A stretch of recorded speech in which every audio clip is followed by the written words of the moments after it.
A continuación estudiaremos el último componente de la transmisión, que es la transmisión final y el diferencial. Transmisión final.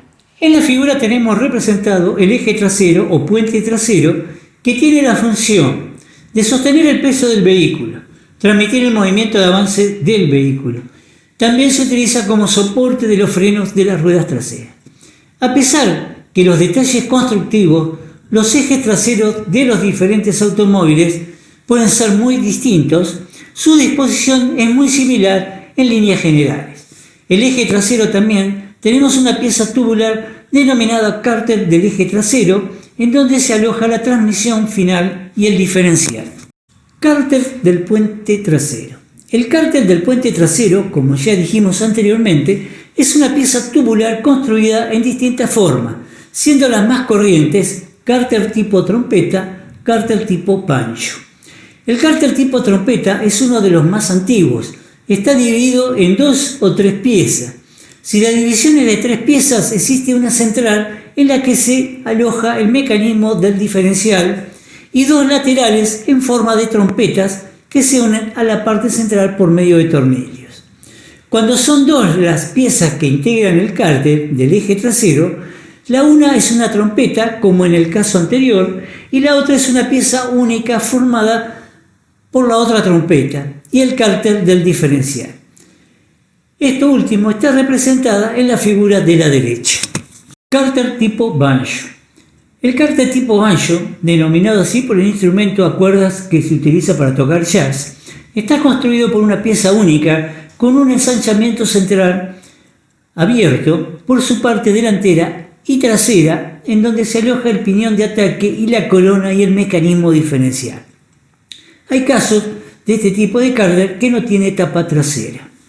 Semiejes, también llamados palier, es el encargado de transmitir la fuerza del motor a las ruedas motrices.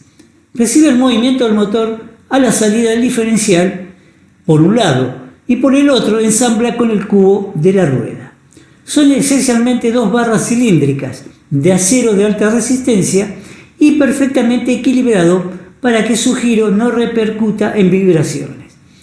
En uno de cuyos extremos se une generalmente por medio de estrías al planetario del diferencial, mientras el otro extremo se une al cubo de la rueda, ya sea por medio de estrías o por un acoplamiento cónico. Lo podemos apreciar en la figura A, o bien por medio de tornillos. En este último caso, el extremo del eje toma la forma que se muestra en la figura B. Esfuerzos. Siendo el cárter del eje trasero una pieza que debe sufrir considerables esfuerzos, su construcción debe ser resistente y rígida, empleándose corrientemente como materiales la plancha o el tubo de acero y el acero moldeado. Más recientemente se han construido algunos de aleaciones ligeras moldeadas de alta resistencia. Los 2 tipos de esfuerzo que debe soportar el eje trasero son: uno, debido a la carga del vehículo, que descansa sobre el eje y que tiende a deformarlo, figura de la izquierda, y el otro, debido a posibles esfuerzos anormales en la rueda, que se produce durante la marcha del automóvil, que tiende a doblar el eje, imagen de la derecha. Según se disponga el montaje de los semiejes, estos pueden estar sometidos a una parte de los esfuerzos citados o a la totalidad de ellos, aparte del esfuerzo que representa al transmitir el movimiento y la fuerza desde el diferencial a la rueda, esfuerzo que tiende a retorcer el semieje. Según la disposición del montaje del semieje, este toma las denominaciones de semieje flotante o rígido, semieje semiflotante, semieje 3/4 flotante y semieje totalmente flotante, también llamado semieje flotante. Semieje portante o rígido. En la disposición del eje rígido, los semiejes están directamente apoyados por sus 2 extremos sobre cojinetes de bolas montados en el cárter del eje trasero. En esta forma, los semiejes deben resistir todo el peso de la parte trasera del automóvil, además de los esfuerzos laterales ejercidos sobre las ruedas durante la marcha y el esfuerzo de transmisión del movimiento desde el diferencial a las ruedas. Semieje semiflotante. La disposición del semieje semiflotante correspondiente al extremo de la rueda es la misma que la del caso anterior, mientras que en el extremo correspondiente al diferencial no está soportado directamente por el cojinete, sino que es la caja del diferencial la que se apoya por medio de cojinetes en el cárter del eje trasero. Con esta disposición el semieje sigue soportando todo el peso de la parte trasera del vehículo, así como los esfuerzos laterales sobre las ruedas y el esfuerzo de transmisión del giro, círculo rojo. Pero el extremo del semieje correspondiente al engranaje planetario queda libre de algunos otros esfuerzos y por lo tanto trabaja más descargado, círculo verde. Semieje flotante. En la figura de la derecha se muestra la disposición del semieje totalmente flotante. El extremo correspondiente al planetario tiene en este caso la misma disposición que en los casos de los semiejes semiflotante y 3/4 flotante, mientras que el extremo correspondiente a la rueda no se haya soportado por cojinete, sino simplemente atornillado a la rueda por medio de una platina, en forma muy parecida al caso de los semiejes 3/4 flotantes. La diferencia con estos últimos está en que las ruedas se apoyan sobre el cárter del eje trasero a través de dos cojinetes de rodillos cónicos. Con esta disposición el semieje queda libre de todo esfuerzo que no sea transmitir el movimiento desde el diferencial a la rueda, mientras que el cárter del eje trasero pasa a ser la pieza encargada de resistir los esfuerzos debido al peso del vehículo y a los empujes laterales de las ruedas. Transmisión final y diferencial. En la transmisión final se trata de lograr la transformación del movimiento de giro del eje de transmisión en el movimiento de giro de los ejes de las ruedas que están situados transversalmente al primero. Figura A. Una transmisión de este tipo se logra disponiendo dos engranajes en ángulos como los que se muestran en la misma figura A. En los automóviles, este par de engranajes no solamente tienen la misión de transmitir el movimiento de giro, sino también la de disminuir la velocidad de giro, logrando así una reducción. Para ello, el engranaje que recibe el movimiento del eje de la transmisión 1 tiene un número de dientes y un diámetro menor que el engranaje que transmite el movimiento al eje de las ruedas 2. Véase la figura B.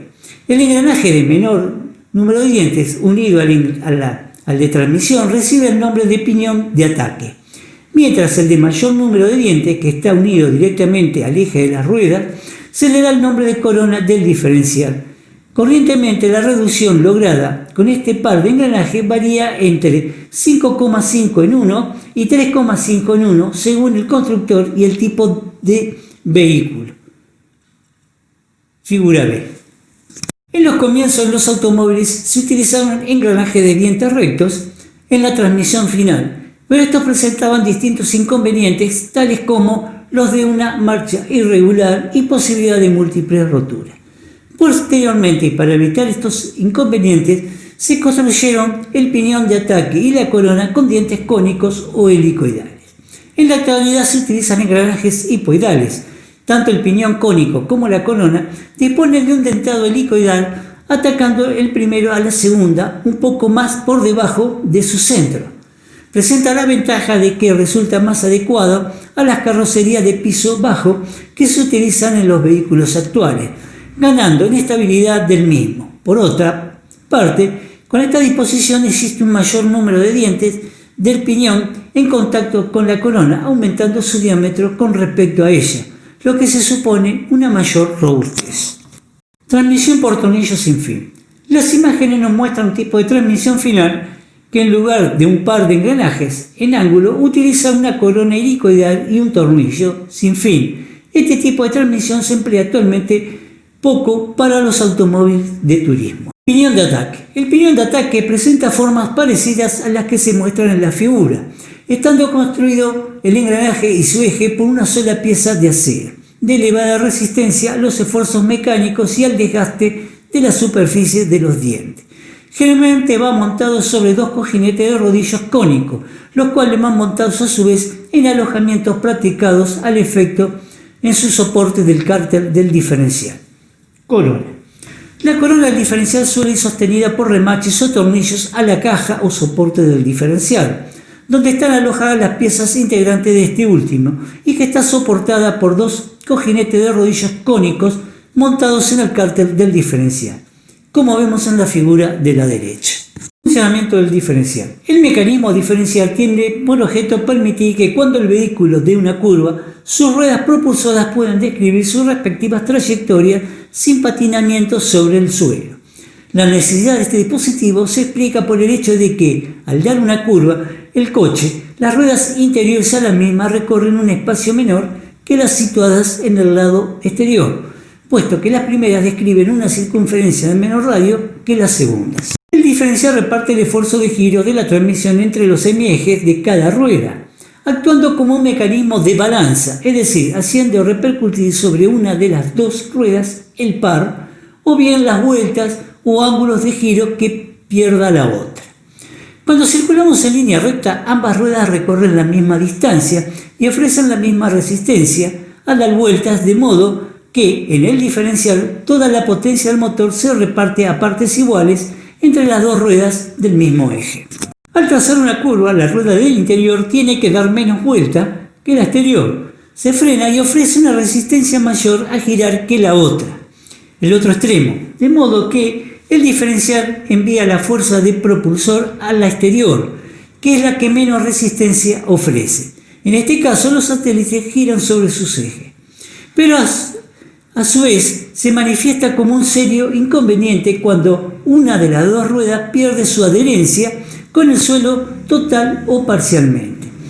En estas circunstancias, cuando, por ejemplo, una de las dos ruedas del eje motriz rueda momentáneamente sobre una superficie deslizante, hierro, barro, etc., o bien se levanta en el aire a consecuencia de un bache o durante el trazado de una curva a alta velocidad, la característica de balanza del diferencial da lugar que el par motor se concentre en la rueda cuya adherencia se ha reducido. Estas ruedas tienden a embalarse, absorbiendo todo el par, mientras que la opuesta permanece inmóvil, lo que se traduce en pérdida de tracción del coche. En el siguiente video podemos ver el funcionamiento del diferencial.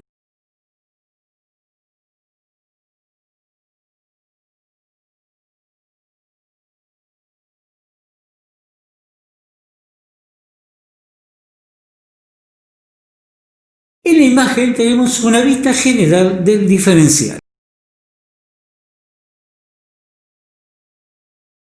A continuación tenemos un despiece del puente trasero en donde se destacan en 3 el piñón de ataque, en 4 la corona, la caja del diferencial 5 y la cañonera 6, los palines 9 y los integrantes del diferencial, los planetarios y los satélites en 10.